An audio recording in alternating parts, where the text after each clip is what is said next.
नमस्कार, मैं हूं संदीप अखिल और आप देख रहे हैं लल्लूराम.com।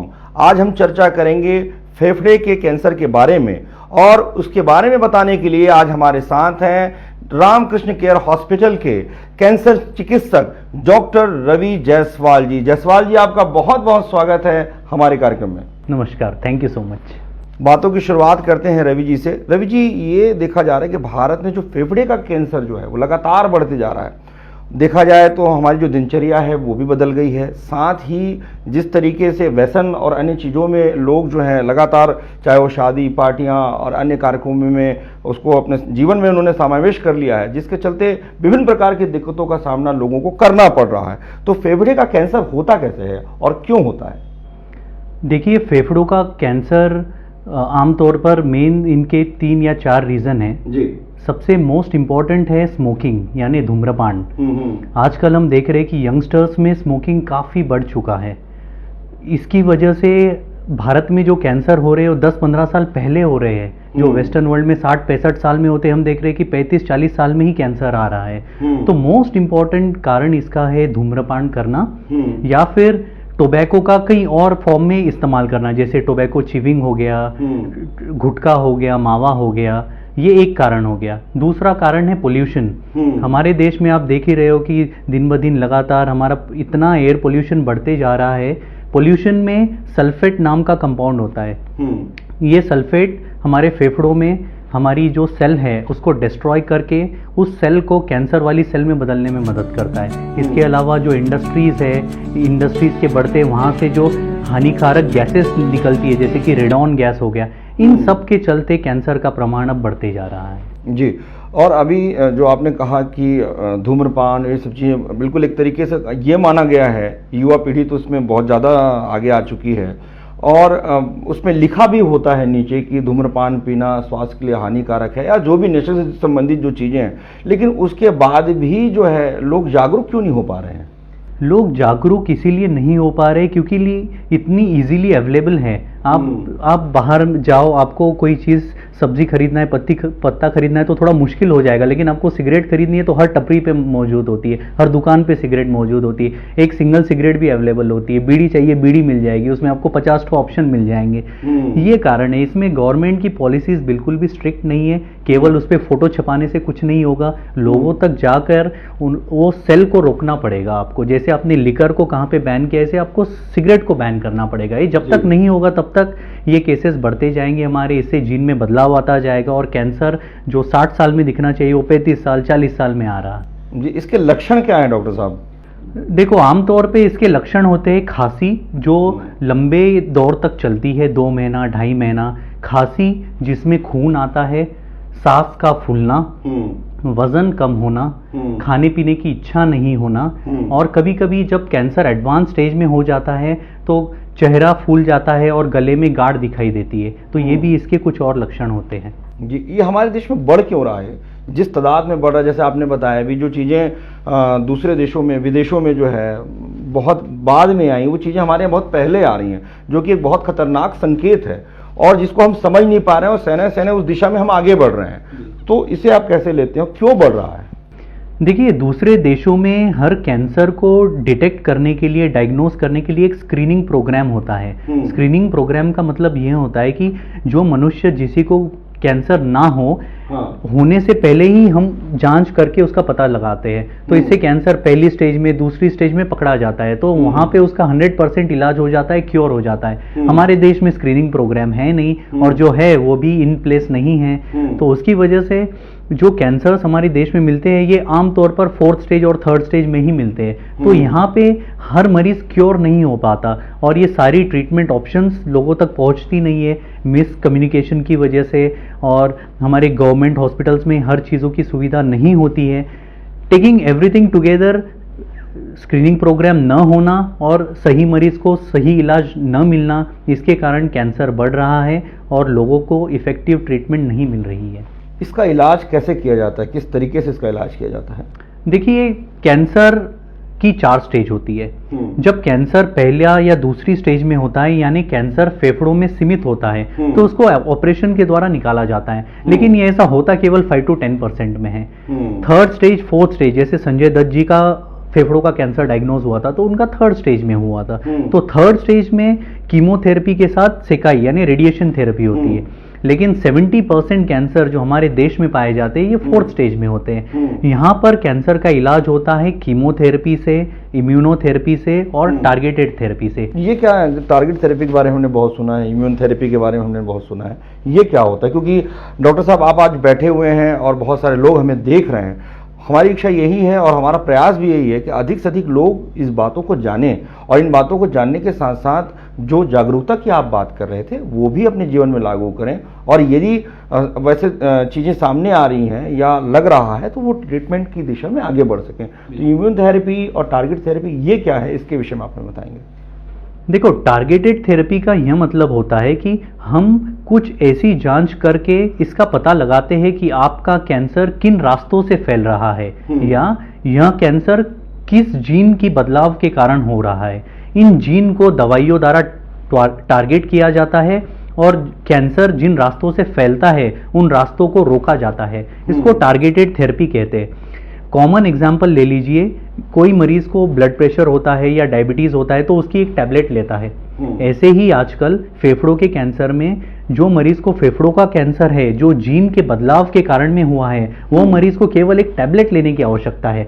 ये सब तभी संभव है जब हम डिटेक्ट करें कि आपका कैंसर किन जीन्स में बदलाव के कारण हुआ है और उन जीन्स को हम टारगेट करते हैं। इसको टारगेटेड थेरेपी कहते हैं। इसके साइड इफेक्ट्स कम होते हैं और मरीज को बहुत ज़्यादा फायदा होता है। ऐसे ही इम्यूनोथेरेपी होती है। इम्यूनोथेरेपी यानी कुछ ऐसी दवाई जो आपके शरीर की प्रतिकार रोधक शक्ति को इतनी बढ़ा देती है कि आपका शरीर ही कैंसर को नष्ट कर देता है। तो आपकी इम्यून सिस्टम को हम इतना बूस्ट देते हैं कि आपका शरीर ही कैंसर की सेल को मार गिराएगा। तो इसमें बाहर से कीमोथेरेपी तो केमिकल है, इसके साइड इफेक्ट होंगे, ये डिवाइडिंग सेल को मारता है। इम्यूनोथेरेपी कैंसर को जड़ से नष्ट करता है। तो इसका इलाज 4थे स्टेज में भी संभव है। 4थे स्टेज में भी मरीज का कैंसर 100% क्योर हो सकता है अगर उसे सही ट्रीटमेंट मिले। जी, ये जो सवाल आपने जो बताया कि 4थे स्टेज में भी संभव, जैसे संजय दत्त का उदाहरण सामने आया, वो 3रे स्टेज में थे, 4थे में भी संभव, क्योंकि लोग 4था स्टेज जो है एक अलग टाइप का भय पैदा कर देता है कि यार 4थे स्टेज में आदमी को बचाया ही नहीं जा सकता है। तो आपका जो कहना है कि 4थे स्टेज में क्या संभव है कि उस व्यक्ति को वापस लाया जा सकता है या उस व्यक्ति को ठीक किया जा सकता है? आज से 2 साल पहले इम्यूनोथेरेपी को नोबेल प्राइज मिला गया जिसने इसका आविष्कार किया था।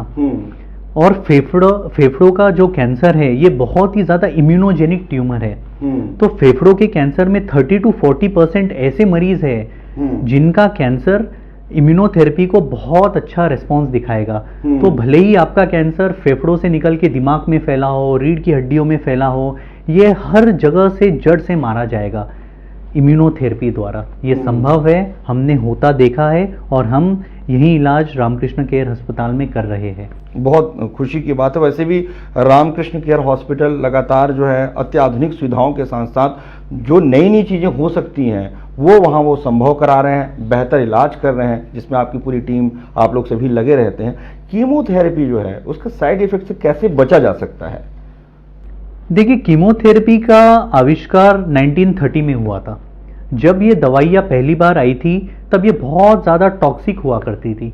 लेकिन जिस तरह से अब नई कीमोथेरेपी की दवाई आई है, जिस तरह उसमें डेवलपमेंट हुई है, nano particle technology, fix dose technology, weekly chemotherapy, तो इससे हमने यह इंश्योर किया है कि अब कीमोथेरेपी के साइड इफेक्ट्स बहुत कम हो चुके हैं। सेकंड, हमारी सपोर्टिव ट्रीटमेंट अब बहुत अच्छी हो गई है। तो अब कीमोथेरेपी से उतने बाल नहीं झड़ते, अब कीमोथेरेपी से उल्टी नहीं होती, अब कीमोथेरेपी से पेट में दर्द नहीं होता। हर चीज़ के लिए हम पहले ही मरीज को दवाई दे देते हैं। तो कीमो के पहले ही मरीज को उल्टी की, पेट दर्द की, साइड इफेक्ट न होने का पहले ही दवाई दी जाती है, उसके बाद कीमोथेरेपी लगाते हैं। तो इससे 99% साइड इफेक्ट कम होते हैं। 10-15% मरीज में थोड़ा बहुत साइड इफेक्ट आता है, जो पहले की 1950-60 से कंपेयर करें तो बहुत कम हो चुका है।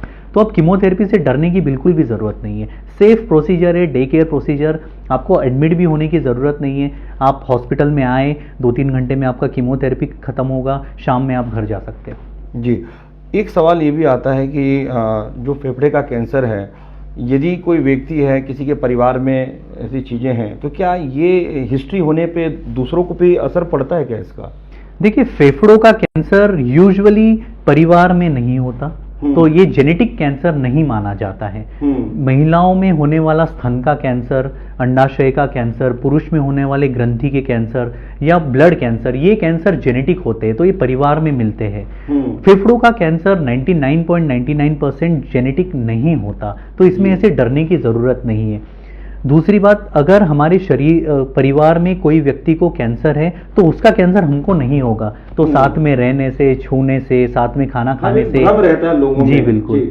जो बीमारियां इन्फेक्शन से फैलती है, जैसे ट्यूबरक्लोसिस हो गया, अभी कोविड चल रहा है, यह बीमारियां इन्फेक्शन से फैलती है, बैक्टीरिया से, वायरस से, ये एक मरीज से दूसरे मरीज तक फैलती है।